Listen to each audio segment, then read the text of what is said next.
versículos 5 ao 15.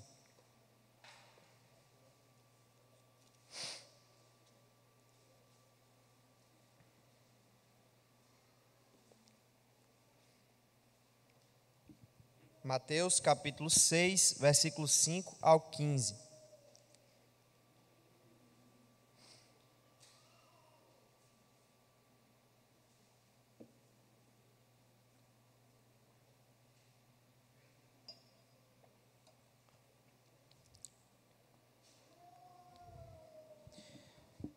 Recebi o convite de estar ministrando a palavra em duas ocasiões, agora pela manhã e também à noite.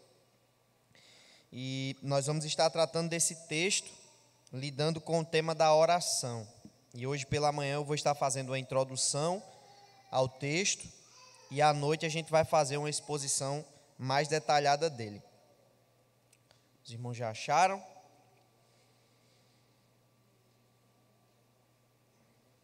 Diz assim: E quando orardes, não sereis como os hipócritas, porque gostam de orar em pé nas sinagogas e nos cantos das praças, para serem vistos dos homens. Em verdade vos digo que eles já receberam a recompensa. Tu, porém, quando orares, entra no teu quarto e, fechada a porta, orarás a teu Pai que está em secreto, e teu Pai que vê em secreto te recompensará.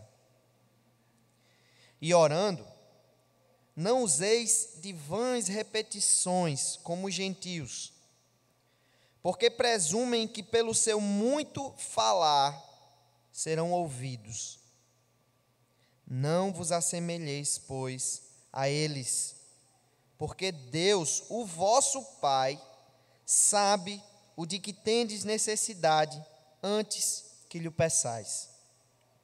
Portanto, vós orareis assim: Pai nosso, que estais nos céus, santificado seja o teu nome. Venha o teu reino. Faça-se a tua vontade, assim na terra como no céu. O pão nosso de cada dia dá-nos hoje, e perdoa-nos as nossas dívidas, assim como nós temos perdoado aos nossos devedores. E não nos deixes cair em tentação, mas livra-nos do mal, pois teu é o reino, o poder e a glória para sempre. Amém. Porque se perdoardes aos homens as suas ofensas, também vosso Pai Celeste vos perdoará. Se, porém, não perdoardes aos homens as suas ofensas, tampouco vosso Pai vos perdoará as vossas ofensas. Amém? Vamos orar?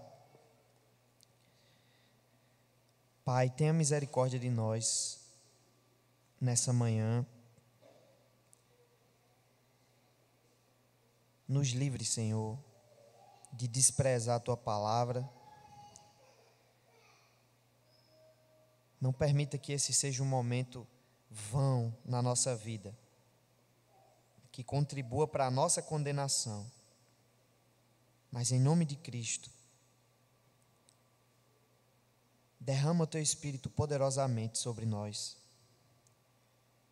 para que Ele ilumine o meu coração, o coração desses irmãos que estão aqui, para que a Tua palavra seja tratada com devido valor. Ela que é mais preciosa do que o ouro puro, mais doce do que o mel e o destilado dos favos.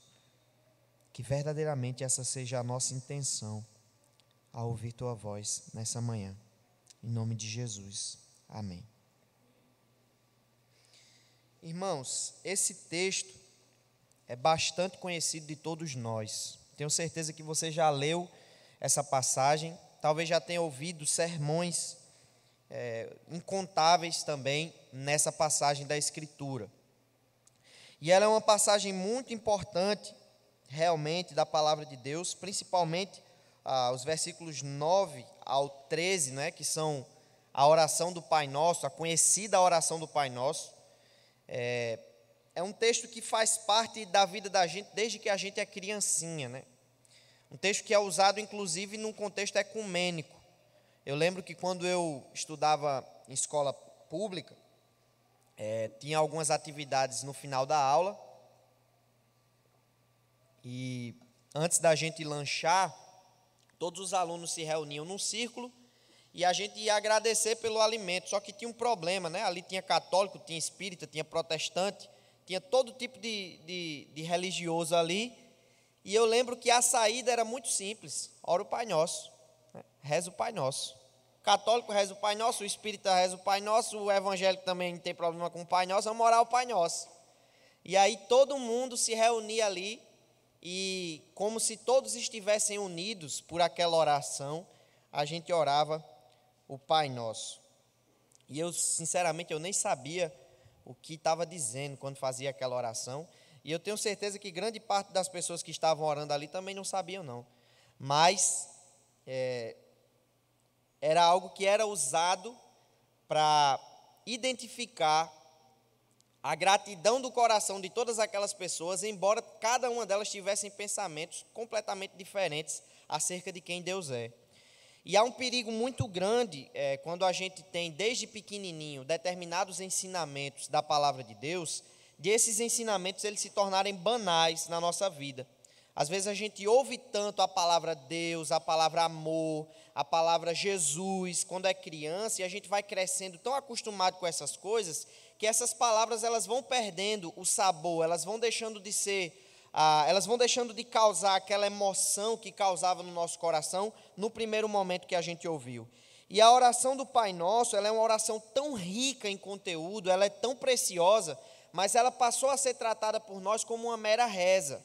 Ela passou a ser tratada por nós como uma oração poderosa, né? Uma mandinga poderosa que a gente usa nos momentos mais difíceis da nossa vida, mas a gente não para pensar no conteúdo real dessa oração e no porquê que Jesus nos ensinou a orar dessa forma. Será que Jesus nos deu essa oração para que a gente simplesmente repetisse as palavras, ou será que há um conteúdo aqui, há um modelo aqui de oração que Jesus quer que seja seguido por nós? Para que nós entendamos o valor da oração do Pai Nosso, e não somente da oração, mas também dessa introdução que Jesus faz, e também dos versículos 14 e 15, que são uma espécie de aplicação que Jesus faz de uma partícula da oração do Pai Nosso, nós só vamos compreender esses versículos se nós entendermos aonde eles estão incluídos. A oração do Pai Nosso, ela está incluída do capítulo 5 ao 7 de Mateus, que é o famoso sermão da montanha do Senhor Jesus.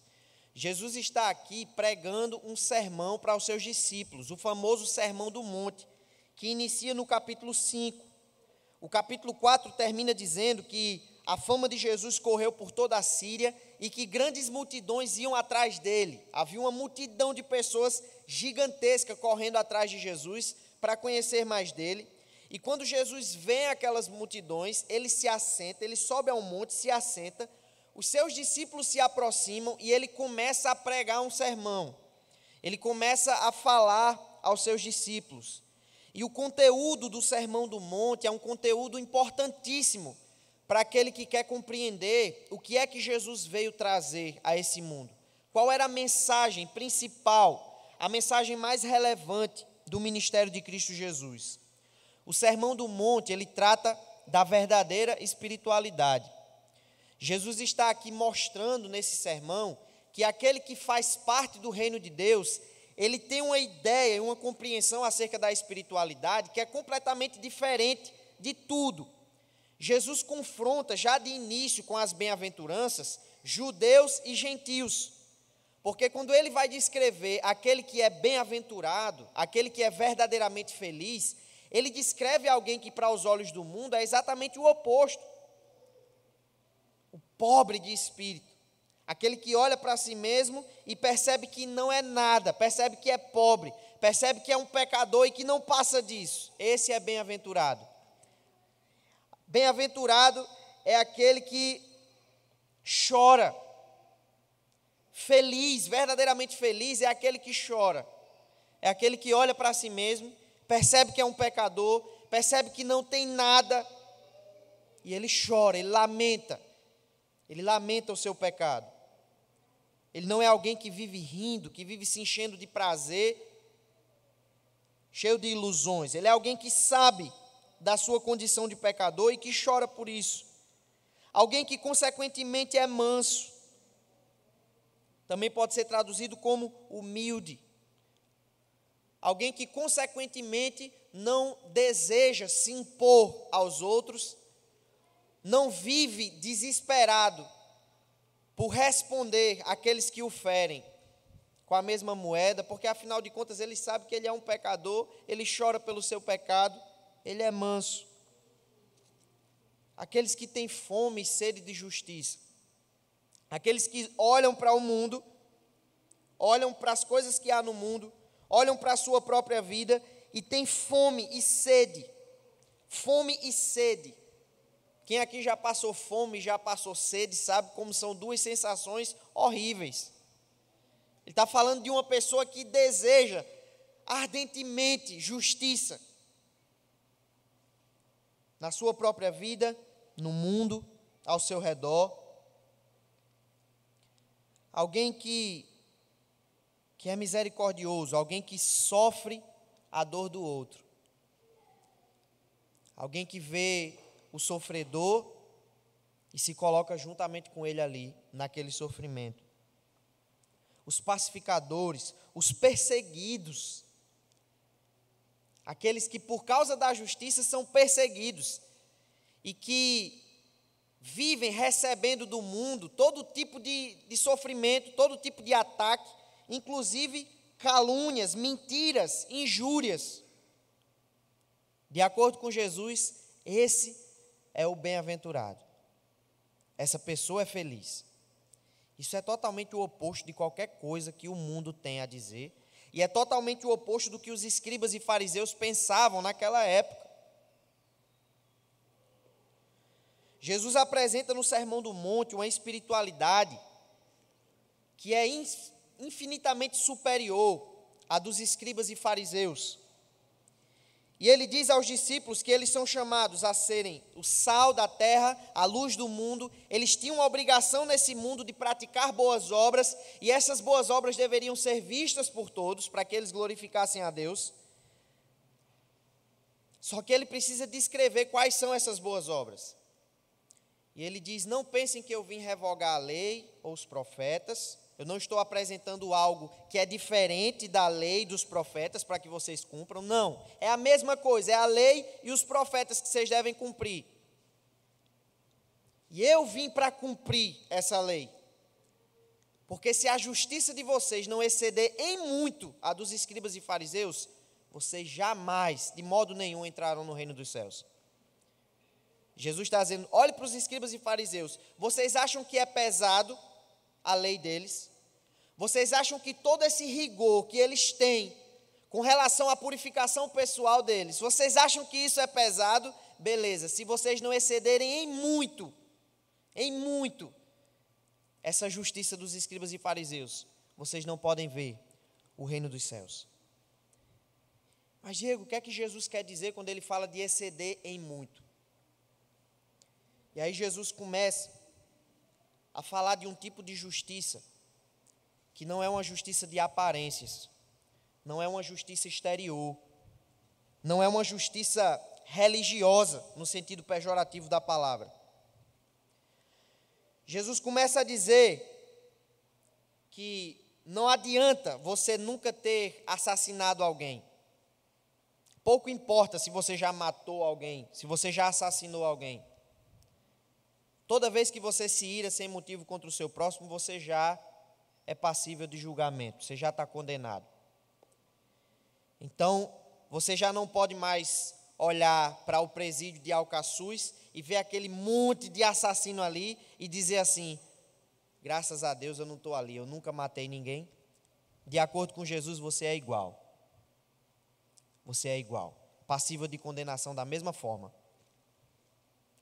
Ambos, vocês dois, o traficante que já matou milhares de pessoas e você que frequenta essa igreja há 40 anos, vocês dois são dignos do inferno. Vocês dois são merecedores do mesmo lugar, da mesma punição, da mesma condenação. Porque por mais que o seu pecado não tenha saído para fora de uma forma horripilante como o dele, seu coração guarda os mesmos sentimentos: ódio, ira. Graças a Deus eu sou um marido exemplar, porque eu nunca me deitei com outra mulher. Estou casado há 60 anos, minha esposa sabe, eu jamais me deitei com outra mulher. Aí Jesus diz assim: mas se você já olhou para uma mulher com intenção impura no seu coração, você já adulterou com ela. Pega esse teu orgulho, joga na lata do lixo, porque você é igual. Você é igual. Você cobiça. E não adianta colocar diante de Deus uma justiça exterior, uma justiça de aparências, quando lá no seu coração você sabe que essa justiça ela não existe. Jesus fala de uma justiça aqui que nos aterroriza e nos amedronta. O Sermão do Monte, ele é um sermão amedrontador. Ele é um sermão que nos faz medo, que traz para o nosso coração um senso de pecado que muitos de nós não estamos tão acostumados a sentir. Ele faz com que você olhe para esse tipo de justiça que Jesus está apresentando aqui e você se desespere de si mesmo e diga: eu não consigo. Se for assim, ninguém é capaz. Se isso for justiça, se essa for a verdadeira espiritualidade, eu não conheço ninguém que a cumpra. Por isso que Jesus disse: eu vim para cumprir. No capítulo 6, Jesus vai falar aqui também, no capítulo 5, dos juramentos. Ele vai falar da vingança, que também é algo que vai de encontro ao nosso coração. Jesus pede para você amar e orar pelo seu inimigo. Quando foi a última vez que você fez isso? Aquela pessoa que você odeia, aquela pessoa que vive querendo destruir tua vida. Quando foi a última vez que você amou ela e que você orou por ela? Isso é algo que confronta também o nosso coração. E no capítulo 6, Jesus começa a falar da prática religiosa, a prática da justiça. Ele diz: guardem-se de exercer a justiça de vocês diante dos homens, com o fim de ser vistos por eles. Doutra sorte, não tereis galardão junto de vosso Pai celeste.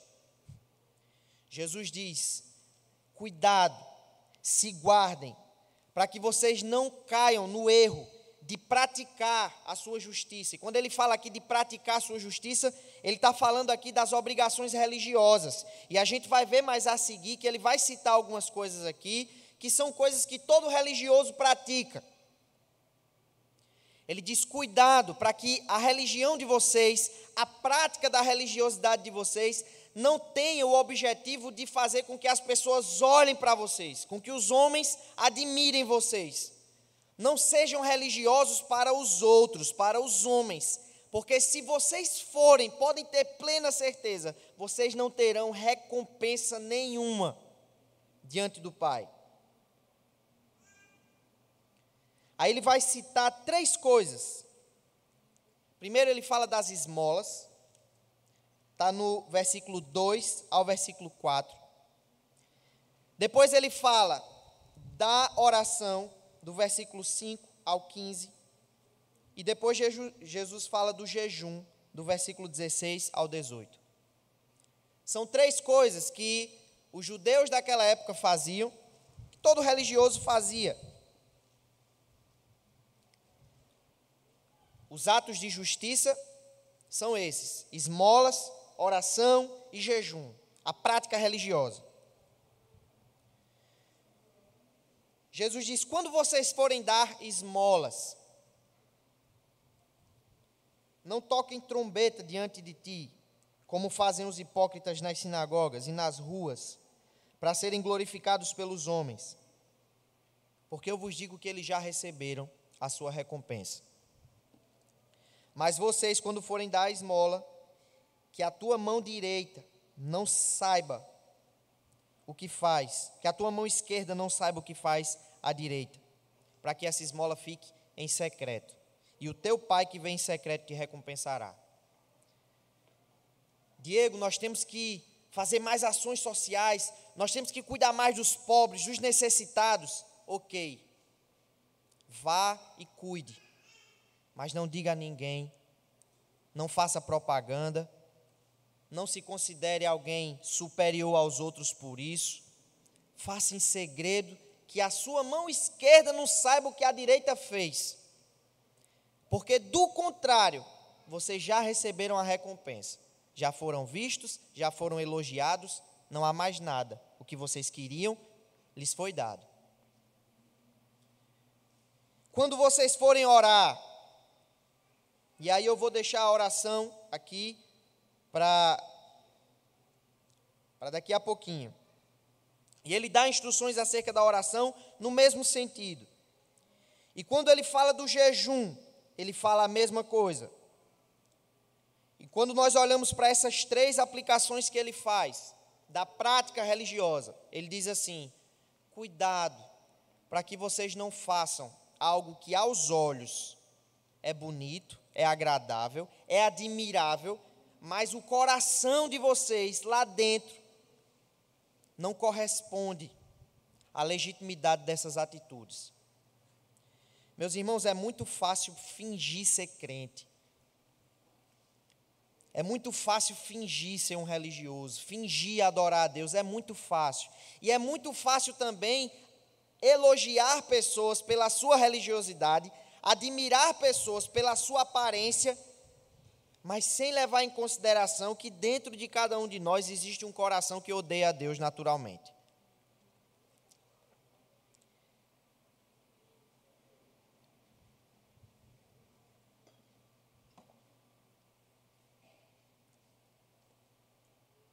Quando nós olhamos para Mateus capítulo 23, nós entendemos o que é que Jesus quer combater aqui. O que é que Jesus quer dizimar no Sermão do Monte. Jesus fala com os escribas e fariseus em Mateus capítulo 23, num tom extremamente duro. Ele chama eles de hipócritas. Ai de vós, ai de vocês. Jesus lança maldição sobre eles e diz: ai de vocês, seus escribas e fariseus hipócritas. E quando você olha para o conteúdo da crítica que Jesus faz a eles, é exatamente aquilo que Jesus está tentando extinguir aqui. Jesus diz: vocês por fora são bonitos demais.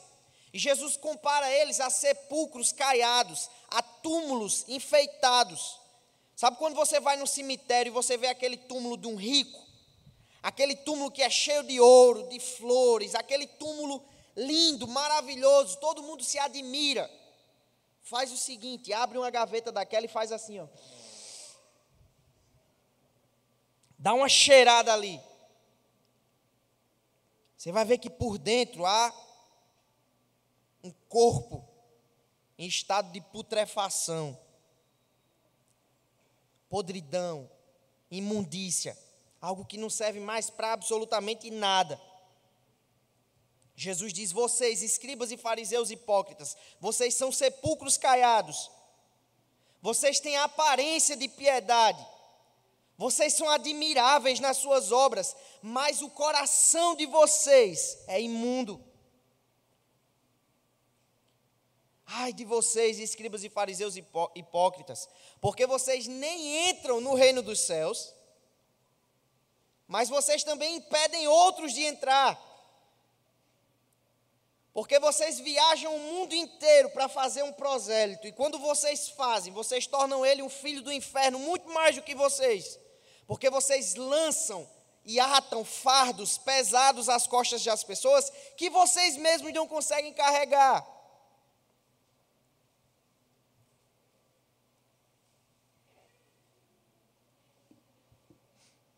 Nossas igrejas estão cheias de pessoas que se adaptam e se adequam à cultura de cada uma das nossas congregações, aprendem os hinos, leem a Bíblia regularmente, fazem orações, até mesmo em público,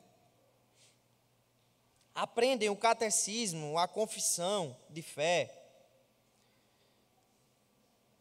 Às vezes são eleitos liderança da igreja, são admirados por tudo e por todos, mas jamais entenderam isso aqui.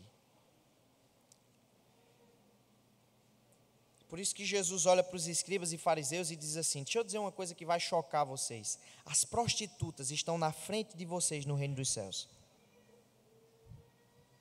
As prostitutas, aquelas mulheres que estão agora nesses hotéis aqui espalhados pela cidade, vendendo o corpo com homens casados, elas estão na frente dos religiosos no reino dos céus. O que Jesus está dizendo é: seria bem melhor que você estivesse vendendo o seu corpo agora e se entregando aos prazeres, do que você estivesse sentado nesse banco fingindo ser o que você não é. É duro. Diego, mas e a oração? É inevitável que Jesus trate da oração dentro desse contexto. Porque a oração é algo que faz parte da nossa vida. É um meio de graça que o Senhor nos concedeu para que nós possamos colocar diante dele o nosso coração com toda a sinceridade. E há um perigo gigantesco de que cada um de nós faça dessa parte tão importante da nossa vida mera religiosidade. E a gente começa a tratar a oração dessa forma, meramente religiosa, como se fosse uma espécie de amuleto, de manual que eu utilizo quando eu preciso de Deus, mas que verdadeiramente não é a expressão legítima do meu coração.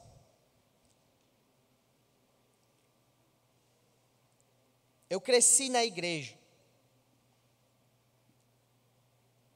E uma das coisas que sempre me incomodou, eu sempre fui uma pessoa muito observadora, é que eu sempre decorava as orações de todos os irmãos da igreja. Sempre decorava. Eu sabia como ia começar e como ia terminar, os cacuetes de cada irmão eu sabia. Meu pai sabe disso. Irmão fulano ia orar, eu digo, ele vai começar assim, aí pá, o irmão começava. Eu digo, o cacuete dele, daquele ali é esse, ó, e o desse aqui é esse. E esse aqui, quando ele ora, ele faz isso. Eu sabia tudo. E uma coisa que eu me perguntava é, por que que quando ele fala comigo normalmente, ele não tem esses mesmos cacuetes? É só quando ele ora. Ele vinha falar comigo e ele não dizia assim: Diego, tudo bom, Diego? Por que, Diego? Você, Diego, é uma pessoa, Diego, muito legal, Diego, eu gosto, Diego, de você, Diego. Por que, Diego? Você, Diego, é uma... Ele não fala assim, mas quando ele vai orar é assim: Senhor Deus, obrigado, Deus, por que, Deus? Pai, Senhor, Senhor, obrigado, Senhor, porque, Pai, Deus... Meu Deus, o que é que está acontecendo ali? E eu ficava encucado com isso. Ou quando o cara é nordestino e na hora da oração ele vira carioca ou paulista.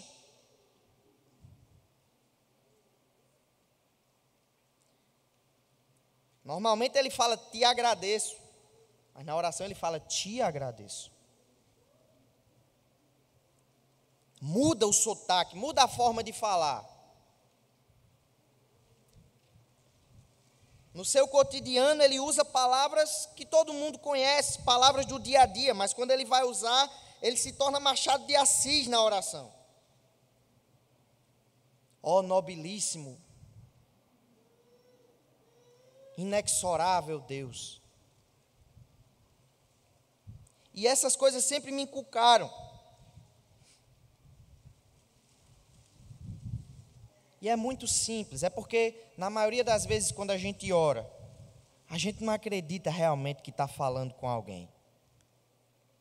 A gente está preocupado com o que o outro vai dizer da nossa oração, com o que o outro vai pensar da nossa oração.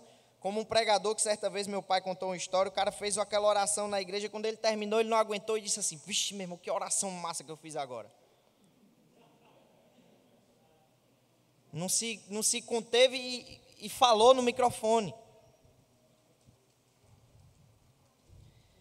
Mas quando você está num momento de angústia e você ora sozinho lá no seu quarto, e a dor está tão grande que está saindo pelos seus poros, não é uma oração bem diferente do que aquelas que a gente faz em público? Porque não é só a nossa boca pronunciando palavras aleatórias, é o nosso coração gemendo. É quando a gente está ali como Ana, balbuciando. E geralmente as orações que a gente faz com sinceridade não são muito bonitas de ouvir, não. Vão olhar para nós e vão chamar a gente de embriagado, como fizeram com Ana. Porque se você realmente rasgar o seu coração diante de Deus, com toda a sua sinceridade, você sabe que talvez você não seja admirado por aqueles que ouvem. Primeiramente, Jesus supõe que a gente ora. Ele diz: e quando vocês forem orar? Ele diz: vocês oram. Interessante que Jesus não dá um mandamento dizendo: orem. Não, ele diz assim: quando vocês forem orar. É algo que o crente faz. É algo que o servo de Deus, o súdito do reino faz. Ele ora. E Jesus diz: tenham cuidado. Não sejam como os hipócritas, porque eles gostam de orar em pé nas sinagogas, nos cantos das praças para serem vistos, e em verdade eu digo a vocês que eles já receberam a recompensa. E na segunda parte, ele diz: não usem de vãs repetições. E isso aqui é algo engraçado, porque o Pai Nosso se tornou exatamente isso. Né? Reze 15 Pai Nosso. Meu Deus, é exatamente o que Jesus está proibindo na parte anterior. Não usem de vãs repetições como os gentios, porque eles presumem que pelo seu muito falar serão ouvidos. Jesus livra os seus discípulos de 2 erros possíveis na hora de orar. O primeiro deles é o desejo de ser visto. É a preocupação com a avaliação alheia da sua oração. E esse é um pecado que as pessoas que oram em público tendem a cometer mais. Quando a gente sobe aqui no púlpito para orar, é uma tentação que você expresse o quão amigo de Deus você é para as pessoas nas coisas que você vai dizer. A oração é um momento em que você está falando com Deus diante de todos. Então, naquele momento, você tem uma oportunidade brilhante de dizer para os outros: olha só como eu tenho intimidade com Deus agora. Avaliem aí como eu conheço a Deus intimamente. Olha só como eu falo com Ele. Olha as expressões que eu uso. E aí a gente ora e ora, cheio de cacuetes, cheio de vícios de linguagem, que a gente não tem normalmente, porque a gente não está falando com Ele. A gente está falando com o nosso auditório. Eu já ouvi orações fantásticas. Eu ouvi uma oração uma vez de uma pessoa que foi assim. Ela estava orando e de repente ela falava com Deus e ao mesmo tempo ela falava com a igreja. Então era mais ou menos assim: Senhor, muito obrigado por esse culto. Muito obrigado, Senhor, por tudo que o Senhor tem feito por nós. Obrigado, Senhor, porque o Senhor sabe, né, Senhor, que eu sou uma pessoa que venho aqui para essa igreja cedo, chego cedo aqui nessa igreja, Senhor. E eu evangelizo toda semana, Senhor. Toda semana eu prego o evangelho, Senhor. O Senhor sabe que eu sou uma das pessoas aqui dessa igreja que mais ora. Irmã fulana pode confirmar isso aí. Eu não estou mentindo, não. Eu ouvi essa oração. Eu ouvi essa oração. Naquele momento eu fiquei assim: meu Deus, quão absurda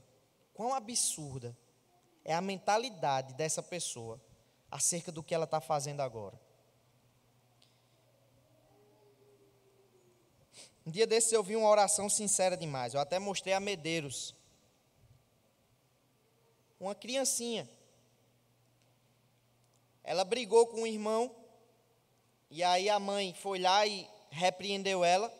Uma menina, não sei quantos anos tinha essa menina. pequenininha. Acho que a Amanda lembra quantos anos eram.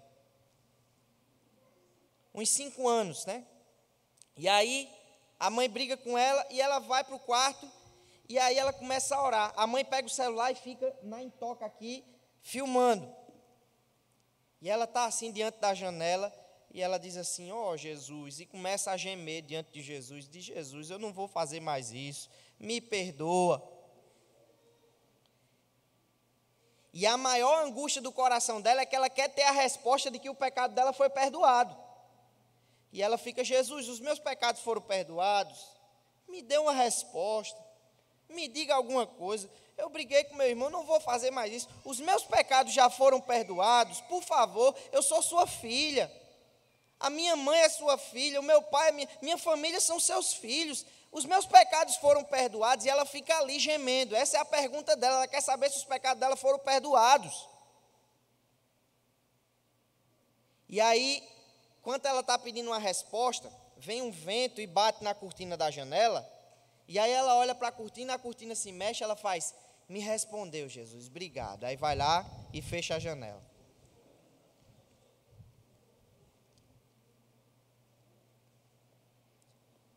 É o típico caso do fariseu e publicano. O fariseu orava de si para si. Olha só isso que Jesus diz. Ele orava de si para si. E ele dizia, ó Deus, obrigado, porque eu não sou como os demais homens.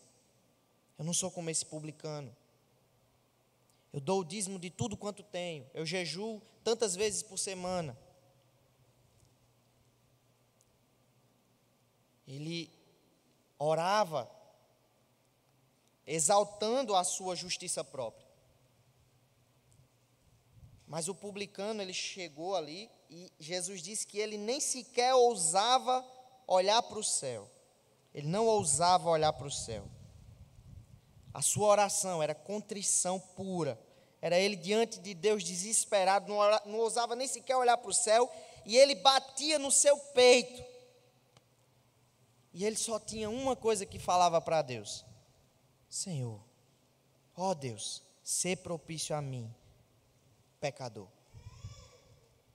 Tem misericórdia de mim, pecador. Jesus disse que ele saiu dali justificado. Não foi uma oração de 1 hora. Não foi uma oração baseada nos dogmas de Westminster. Não foi uma oração arminiana, calvinista, pentecostal, luterana, anglicana, católico-romana. Foi uma expressão legítima, uma expressão sincera, uma expressão pura do que ele tinha no seu coração. Eu não passo de um pecador, a única coisa que eu posso dizer é: Senhor, tem misericórdia de mim.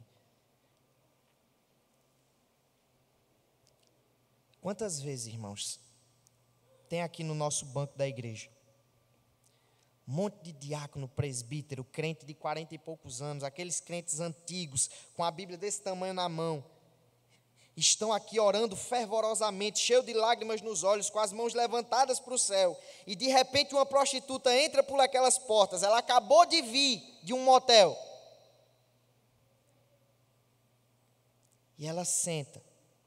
E enquanto todos estão dizendo: obrigado, Senhor, por ser um presbiteriano, obrigado porque eu sou dessa igreja há tantos anos, porque o Senhor me usa tanto aqui. E aquela prostituta diz: Senhor, tem misericórdia de mim, que sou tão pecadora. O que Jesus está dizendo é isso: a oração dela vai ser ouvida, a sua não. É escandaloso, né? Imagina como foi para um escriba, para um fariseu naquela época. Mais vale a oração de uma prostituta que coloca seu coração diante de Deus do que a de um religioso que não passa de um ator. Jesus fala das repetições. Os gentios, os gregos faziam isso, tinham longos mantras e rezas que eles ficavam repetindo diante das suas divindades, orações decoradas. E eles ficavam repetindo e acreditavam que a insistência nas repetições faria com que aquela divindade atendesse, de acordo com o esforço demonstrado. Isso é algo que influenciou grandemente o catolicismo romano. A reza no catolicismo romano nada mais é do que uma influência disso. Então, a ideia é que você mostra a quantidade de fé que você tem em Deus, de acordo com a quantidade de tempo que você gasta orando e com a quantidade de orações que você faz. Então, pega aí um texto, urgentemente, se você está precisando de algo. Quanto maior o texto, mais eficaz. E começa aí a rezar uma Ave Maria. Cada bolinha do texto é uma Ave Maria. Quando você chegar no final do texto, aí você vai ser ouvido. Ah, Diego, mas graças a Deus isso aí é coisa de católico. Isso aí não é coisa de evangélico. É coisa de evangélico também, porque muitos evangélicos se gabam porque oram não sei quantas horas por dia. Rapaz, eu oro tantas e tantas horas por dia. Eu sou igual a Daniel, eu oro 3 vezes ao dia.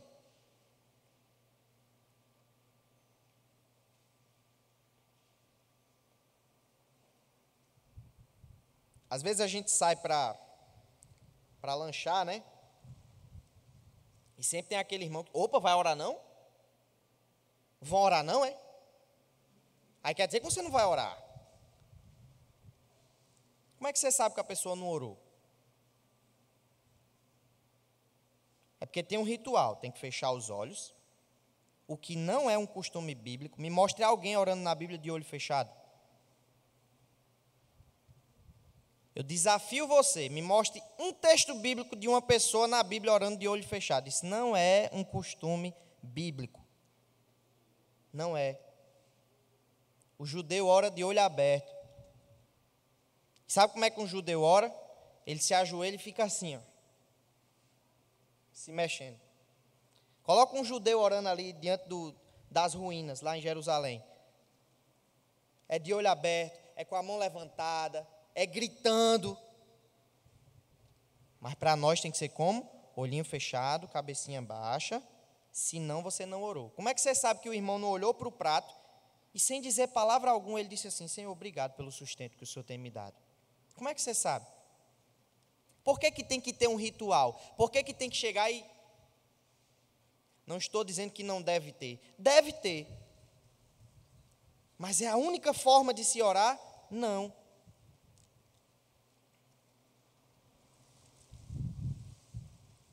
Mas não se torna uma certa religiosidade da nossa parte?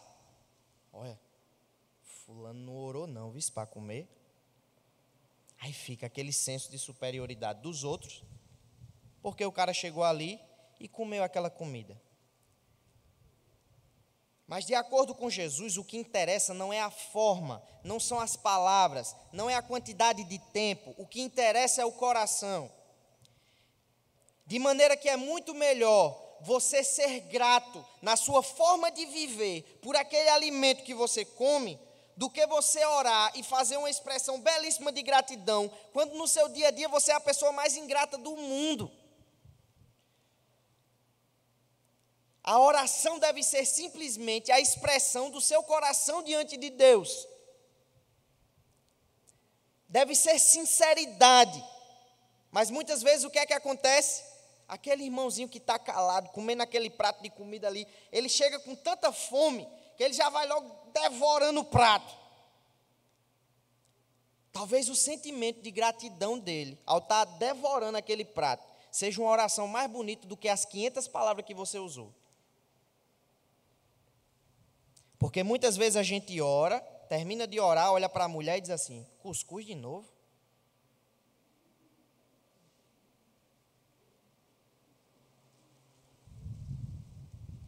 Oh, Senhor, obrigado, Pai, por esse alimento maravilhoso. Oh, maravilha, então o Senhor nos concedeu. Pai, essa carne está sem sal. Aí eu pergunto, que tipo de gratidão é essa que está na minha boca, mas que não aparece na prática? Que tipo de oração é essa que se fundamenta no exterior, na quantidade de palavras, nas repetições, na quantidade de tempo, mas que não é a expressão legítima do que eu tenho dentro de mim? A chave para compreender é o que Jesus diz. Jesus diz assim, Ele sabe do que vocês precisam, antes mesmo que vocês venham a pedir. Para Deus não há nada novo na sua oração. Ele não se importa se a palavra que você vai usar é uma palavra bonita, é uma palavra feia, se tem algum livro de literatura popular brasileira. Ele não se preocupa com a quantidade de tempo que você ora. Deus não precisa de 3 horas de oração da sua parte. Deus não precisa. Deus não precisa que você esteja aqui agora. Ele não precisa de mim como pregador. Ele não está nem aí para as palavras que eu estou dizendo agora, porque Ele vê além das minhas palavras. A palavra ainda não chegou à língua, e Tu, Senhor, já a conheces toda. Salmo 139. As suas palavras serão ouvidas por Deus se elas forem expressão legítima do seu coração, mas se não forem, enquanto você diz, Senhor, eu te amo, Ele olha para o seu coração e diz, não, você me odeia. Enquanto você diz assim, Senhor, eu estou pronto a ir contigo até para a morte, eu estou pronto a ser crucificado contigo. Aí Ele olha para você e diz assim, não, Pedro, eu vejo o seu coração, você vai me negar 3 vezes.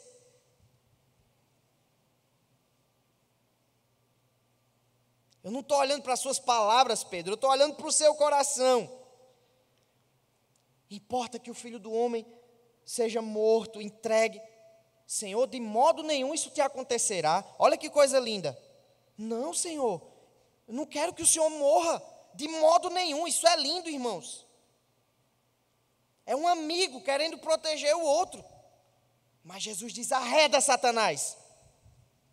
Porque você não pensa nas coisas de Deus, você está pensando nas coisas dos homens. Jesus não diz você diz, Ele diz você pensa.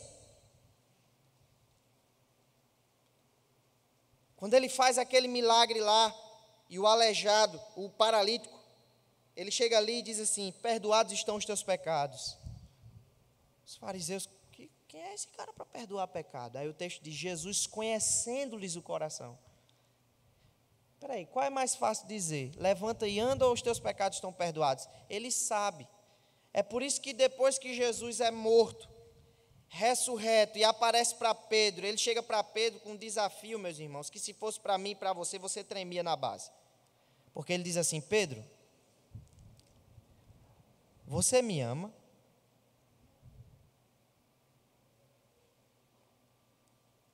Se Pedro dissesse sim e fosse não, Pedro deve ter pensado assim, espera aí. Ele vê além das minhas palavras. Estou frito. Como é que você se sentiria? Sabe o que é que Pedro diz? Tu sabes que eu te amo. Tu sabes. Aí Jesus pergunta de novo.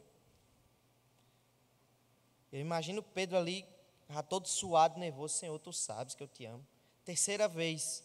Aí o texto diz que Pedro ficou triste. Senhor, tu sabes todas as coisas. Tu sabes que eu te amo. Pedro sabia, se eu mentir, ele vai saber. Deixa eu perguntar para você. Está fazendo aí essa oração linda. Aí Jesus chega para você e Ele vê o mais íntimo do seu coração. E Ele pergunta para você agora.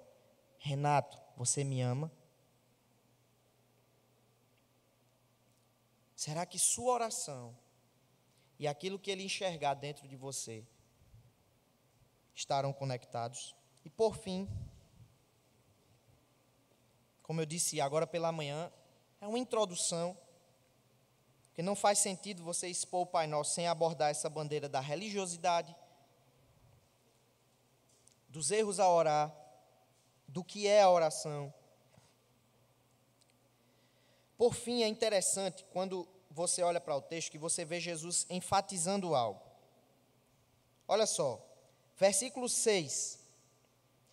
Quando orares, entra no teu quarto e fechada a porta, orarás a teu Pai. Guarda aí, primeira vez, teu Pai, que está em secreto. E teu Pai, mais uma vez, que está em secreto, te recompensará. E orando, não useis de vãs repetições como os gentios, porque presumem que pelo seu muito falar serão ouvidos. Não vos assemelheis, pois, a eles, porque Deus, o vosso Pai, mais uma vez, sabe de que tendes necessidade. Portanto, vós orareis assim: Pai, é a primeira palavra da oração. Versículo 14: porque se perdoardes aos homens as suas ofensas, também vosso Pai, mais uma vez, celeste vos perdoará. Se, porém, não perdoardes aos homens as suas ofensas, tampouco o vosso Pai, mais uma vez. Por que Jesus repete tanto? Ele é o Pai de vocês. Mas lá na frente, Jesus vai dizer assim, peçam, e vocês vão receber. Porque um pai não dá uma pedra ao filho que lhe pede um pão, e também não dá uma serpente ao filho que lhe pede um peixe. Se vocês, sendo maus, sabem dar coisas boas aos filhos de vocês, quanto mais o Pai de vocês. Nós precisamos, irmãos, ter sempre essa certeza no nosso coração, e eu concluo com essa aplicação. O nosso relacionamento com Deus, em Cristo Jesus, é um relacionamento de um filho com o seu pai. E um relacionamento de um filho com o pai não pode ser banhado em hipocrisia. O pai conhece o seu filho. Meu pai me conhece. Ele sabe coisas de mim que vocês não sabem. Ele sabe a quantidade de trabalho, de pecado, de erros que eu já cometi contra ele, contra a minha mãe, desde a infância. Meu pai me conhece, e eu conheço meu pai. Eu sei as falhas, eu sei as fraquezas dele, que vocês não sabem. Eu já vi lágrimas dele que vocês nunca viram. Eu conheço meu pai. Eu não tenho motivos para ser alguém diferente diante do meu pai. Eu não tenho a mínima razão para tentar atrair o meu pai para mim, baseado nas palavras que eu uso. Eu não tenho motivo nenhum para chamar a atenção do meu pai para mim, baseado no quanto tempo eu gastei estudando teologia, porque quando eu não sabia nada de teologia, ele me amava da mesma forma. Eu não preciso conquistar o amor do meu pai, porque meu pai me ama. E meu pai é mau. Se meu pai, sendo mau, me ama, quanto mais o meu Pai celeste, que não tem pecado, que provou o seu amor por mim, enviando o seu próprio Filho, Jesus Cristo. Paulo diz, dificilmente alguém morreria por um justo, mas pode ser que pelo bom alguém se anime a morrer. Mas Deus prova o seu amor para conosco, tendo Cristo morrido por nós, sendo nós ainda pecadores. Meu irmão, fuja de ser um religioso. Fuja. Não viva segundo as aparências. Não venha para essa igreja aqui simplesmente para ser mais um presbiteriano. Você jovem, não fique querendo estudar os catecismos, as confissões de fé da igreja, simplesmente para os outros jovens olharem para você e verem o quanto você conhece de presbiterianismo. Pouco importa o presbiterianismo. O presbiterianismo vai morrer, sabia? Ou você acha que quando Jesus voltar, na porta do paraíso vai estar lá, a Igreja Presbiteriana dos Céus?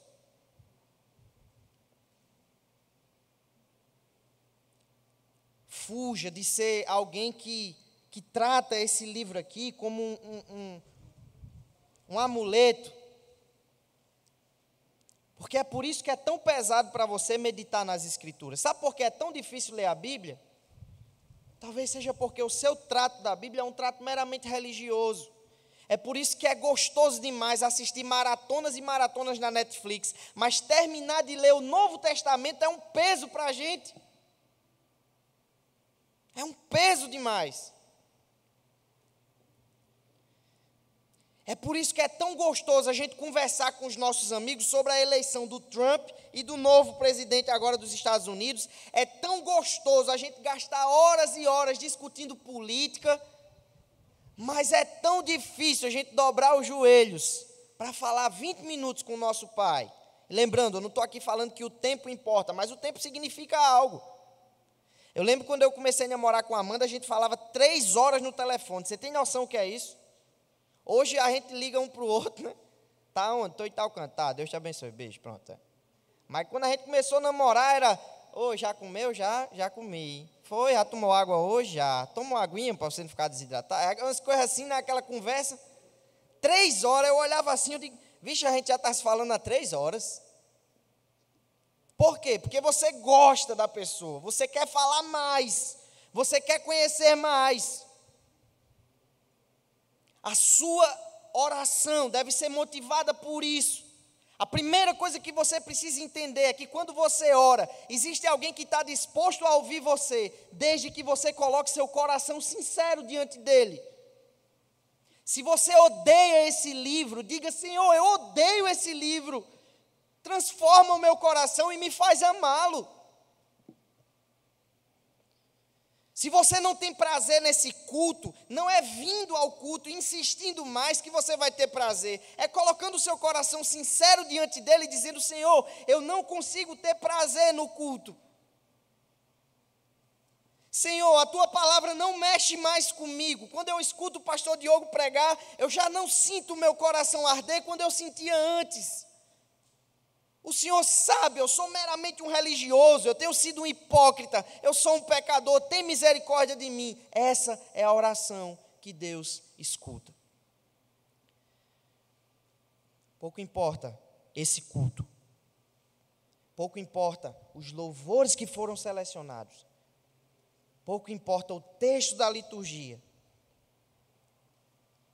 Se você não tem um coração sacrificado diante de Deus. Um dia Davi disse: Senhor, sacrifícios e ofertas tu não quiseste. Eu tentei oferecer sacrifício ao Senhor, eu levei do melhor que eu tinha, ofereci ao Senhor, mas o Senhor não quis. Eu sei que o Senhor não quis. Mas sacrifício agradável a Deus é um coração compungido e contrito. E a esse o Senhor não despreza. Lembrando que é um adúltero, viu? O cara que matou uma mulher para ficar com a esposa dele. A mão pesava dia e noite. E ele sentia os seus ossos envelhecendo. E ele ofereceu sacrifício, ele foi para o templo, ele leu a lei, ele fez tudo. Só teve uma coisa que libertou ele. Foi quando ele disse: confessei-te o meu pecado e a minha iniquidade não mais ocultei. Simples. Eu quero convidar você a exercitar isso agora. Talvez você esteja aqui, irmão, cheio de hipocrisia no seu coração. Talvez você esteja aqui agora exercendo meramente a sua função de membro da Igreja Presbiteriana do Pirangi. Mas você é simplesmente um pecador que precisa de Deus. E Ele conhece o seu coração. Ele vê além das suas máscaras. Eu quero desafiar você agora a colocar o seu coração diante dEle. O seu coração. Não importa o que esteja aí. Você está com ódio de alguém, diga para ele: Senhor, eu estou com ódio de fulano. Coloque seu coração diante dele. Expresse, seja em palavras, seja calado. Se quiser abrir o olho, se quiser fechar, é opção sua. Mas coloque o seu coração diante dele. Eu vou dar alguns minutos para essas orações. Os irmãos fiquem à vontade, eu vou dar um tempinho para essa oração. E depois eu vou encerrar esse momento com a oração audível. Oremos.